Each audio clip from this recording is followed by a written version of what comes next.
August was a huge release month for LEGO with over 70 products released, but September is no slouch either.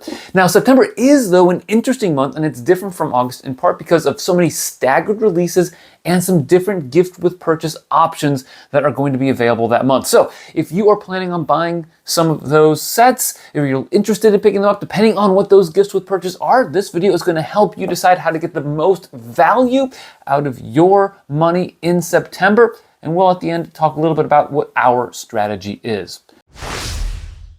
We're going to start with the Spider-Man CMFs. This is an anticipated line. People love the CMFs. I've enjoyed getting into some of the CMFs as of late, and there are 12 different Spider-Man related CMFs that you can get in this series. Now, this series should be available for a couple of months, maybe through the end of the year. However, depending on how popular some of the figs are, you may want to get them sooner rather than later. Of course, the other component to this is the boxes are random, and so if you want to know what you're going to get in that minifig package, you might want to use a scanner. There are a couple of options like Falcon Bricks, Jay's Brick Blog, as well as OMG Bricks. They have apps and websites that you can use to scan the barcode to determine what is in the box, so that way you don't get something random, you get the minifig that you want. Personally, I've been eyeing that electric guitar because I love music and musical instruments in my LEGO collection. So we'll see if I'll snag one of those or maybe get that guitar on Bricklink at some point in time. Next up are the advent calendars, which LEGO releases every single year. And on the lower end of the budget, you do get the City and Friends available for $35 US. And for $45 US, you can get Frozen, Harry Potter, Star Wars, or Minecraft. I do want to give a shout out to the Minecraft advent calendar because as far as I can tell, it's the first time we're getting that theme in an advent calendar, so that might be something that could appeal to different fans. Speaking of Harry Potter, in addition to the advent calendar, we are getting a couple of other releases. We'll start with the two BrickHeads. There's a 2-pack with Luna Lovegood and a Thestral for $20 US, and then there is a 5-pack from the Goblet of Fire movie. Now this one has the 4 contenders for the Triwizard Tournament Cup, as well as what I find to be a pretty odd looking Hungarian horntail. I'm not sure about that one, but that one's going to go for $50. One of the important things if you're looking at stacking purchases or getting gifts with purchase, Harry Potter is one of the key themes of the month. There are 3 gifts with purchase available for a variety of Harry Potter purchases in the month. The first one is a poly bag that I think is rather interesting. It's a Quidditch lesson that has a Harry Potter and a statue. Now the Harry Potter minifig, I mean the face, everyone seems to have Harry, but the torso might work well for general Quidditch setups or displays in your LEGO collection. And the statue, I think, is using the torso from the Rivendell statues. So 2 minifigs in that poly bag. That's going to be available for $40 purchases in total of Harry Potter sets. So if you got the 5-pack BrickHeads, that would get you that. The second gift with purchase is the Room of Requirement. This is a nice little set that will actually pair nicely with the modular castle sets that LEGO has been coming out with over the last couple of years. That one is going to be available for $130 US spends on anything Harry Potter. So you can combine different sets, and if you are looking at getting some of those castle sets, it could be a good time to get some of the ones that you haven't yet purchased and then get that Room of Requirement that you can add to your modular Hogwarts castle. Of course, the third gift with purchase is exclusive to the big set of Harry Potter for the month of September, and that is Hogsmeade. Now, the Hogsmeade is roughly 3,200 pieces. It's 12 minifigs, and oh, by the way, it costs $400. That's a really, really crazy price tag for this set, and I would argue that you probably are going to need something to make that a bit more palatable, whether it is getting 3 gifts with purchase. That gift with purchase that is exclusive to Hogsmeade is a Hogsmeade street sign.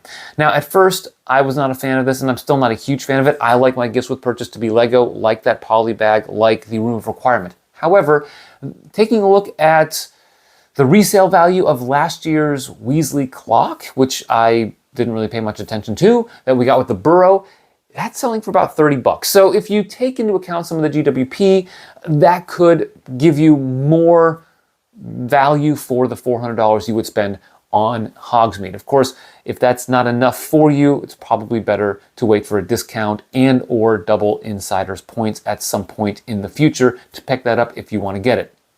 One thing that I do like, or actually two things I like about the Hogsmeade, is that it is compatible with Gringotts and Diagon Alley, some of the previous collector's edition sets from Harry Potter, and I think it could fit well in a Winter Village scene, which is kind of what I'm eyeing it for. So we'll see if we end up picking that one up, but the gifts with purchase definitely help with that.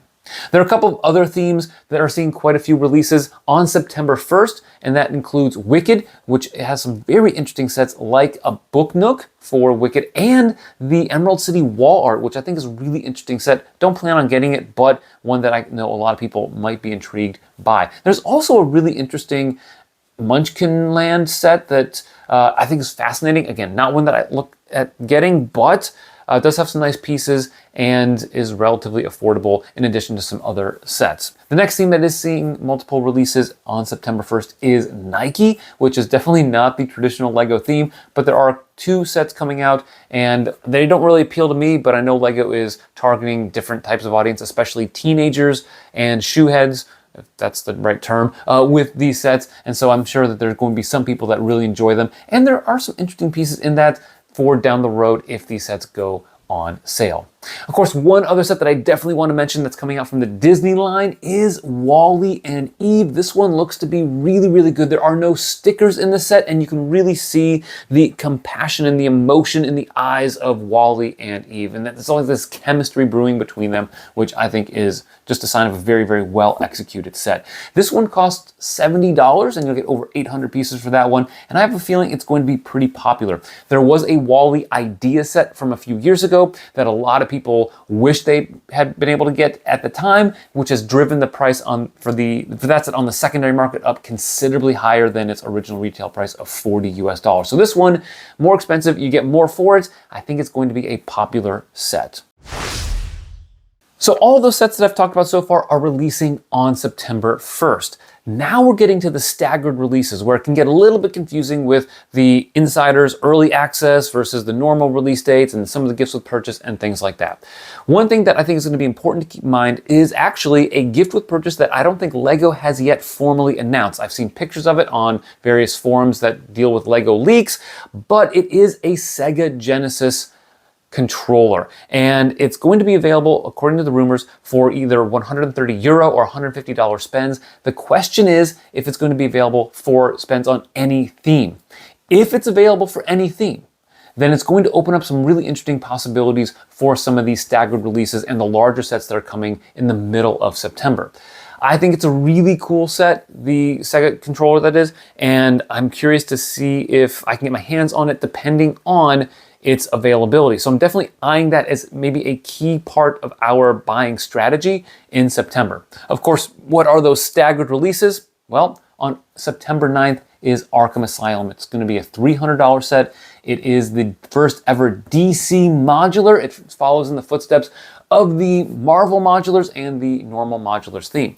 Now, this one is an inverted corner, and it's going to be an interesting fit with any city that you have. One of the drawbacks of the set is that the sidewalk doesn't strike me as very compatible with the modular buildings, unlike what we saw with the Marvel modulars, but I'm sure you can make some adjustments to it.